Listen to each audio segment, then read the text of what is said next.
গণ অধিকার পরিষদ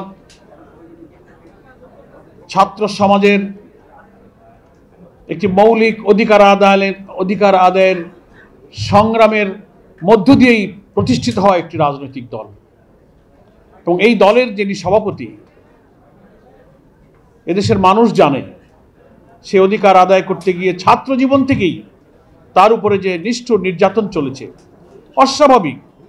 ঢাকা বিশ্ববিদ্যালয়ের কেন্দ্রীয় ছাত্র সংসদের মতো একটা সম্মানিত জায়গায় ভিপি নির্বাচিত হওয়ার পরে তার উপরে শারীরিক যে নির্যাতন হয়েছে, পুলিশের যে নির্যাতন হয়েছে, এগুলো এদেশের মানুষ কিন্তু ভালোভাবে গ্রহণ করেনি। দেশবাসীর সহানুভূতি নুরুল হক নূরের প্রতি এসেছে। পুলিশ তার উপরে নির্যাতন করেছে। জুলাই গণ অভ্যুত্থানের এই আন্দোলনের সময় এদেশের অনেক জাতীয় নেতৃবৃন্দের সামনে আমার যারা বসে আছেন, আমির খসরু মাহমুদ চৌধুরী ভাই সহ আমি নিজে, নুরুল হক নূর, আমরা একই জায়গায় একই জেলে আমরা রিমান্ডে ছিলাম। বান্ডেল থাকলে প্রতি সেনমানিতে টাকা বাঁচবে। বিকাশ সেনমানি বান্ডেল কিনে জিতুন প্রতি লেনদেনে। সেসব ভয়াবহ নিষ্ঠুর নির্যাতনের যেসব দৃশ্য আমরা চোখে দেখেছি, নুরুর শারীরিক যে অসুস্থতা, যে অবস্থা, তা দেখলে আসলে ধৈর্য ধরা খুব কঠিন। ফ্যাসিবাদী কর্তৃত্ববাদী শাসকের পেটোয়া পুলিশ বাহিনী যে শিক্ষিত ছাত্র সমাজের এই বরেণ্য নেতৃত্বের উপরে এইভাবে নির্যাতন চালাতে পারে, এটা সভ্যতার একটি বিপর্যয় বলে আমি মনে করি।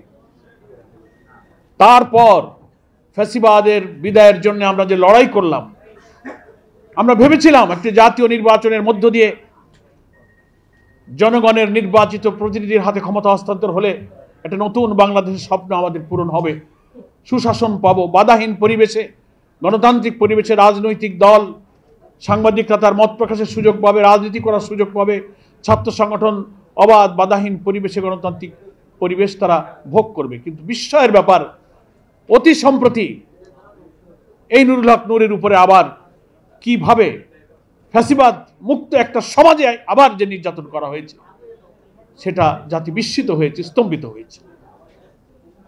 সে অসুস্থ, তার চলাফেরা হাঁটতে দেখলেই বোঝা যায় যে স্বাভাবিক সে নয়। দেশের বাইরে সে চিকিৎসা নিয়ে এসেছে।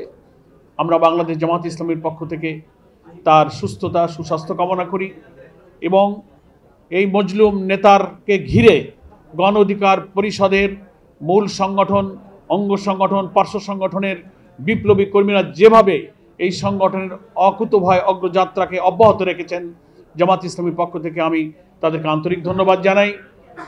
এবং সামনে জাতীয় নির্বাচনের যে অভিযাত্রা শুরু হয়েছে, সেই অভিযাত্রা যেন আবার ক্ষতিগ্রস্ত না হয়, সেজন্য মহান জাতীয় ঐক্যের যে দৃষ্টিভঙ্গিতে জুলাইয়ের যে চেতনা আমরা ধারণ করেছি, সেই চেতনাও যেন আমরা ধারণ করতে পারি। অনেক পরাশক্তি দেশে এবং ভেতরের নানান এজেন্সি ক্রিয়াশীল হবে। ফ্যাসিবাদমুক্ত বাংলাদেশে একটি সুষ্ঠু গণতান্ত্রিক পরিবেশ, একটি নতুন বাংলাদেশ, একটি মানবিক বাংলাদেশ বিনির্মাণের পথে অনেক বাধা আমাদের আসবে। সেজন্য রাজনৈতিক মত পথের ভিন্নতা থাকার সত্ত্বেও আমরা যেন দেশ গঠনের মেজর ইস্যুতে যেন আমরা জাতীয় ঐক্যমত থাকতে পারি। আমরা দুর্নীতিমুক্ত সমাজ চাই, নিরপেক্ষ নির্বাচন চাই, জনগণের ভোটাধিকার প্রয়োগের মধ্য দিয়ে যেন প্রকৃত মতামতের প্রতিফলনের মধ্য দিয়ে সরকার গঠন হয়। এইসব ব্যাপারে তো আমাদের রাজনৈতিক দলের মধ্যে কোনো ভিন্ন মত নেই। অনেক ন্যাশনাল ইস্যুতে আমরা ঐক্যমত্য থাকলে আশা করি দেশ গঠনে আমাদের পরাশক্তি এবং আভ্যন্তরীণ শক্তি প্রতিবন্ধক হতে পারবে না।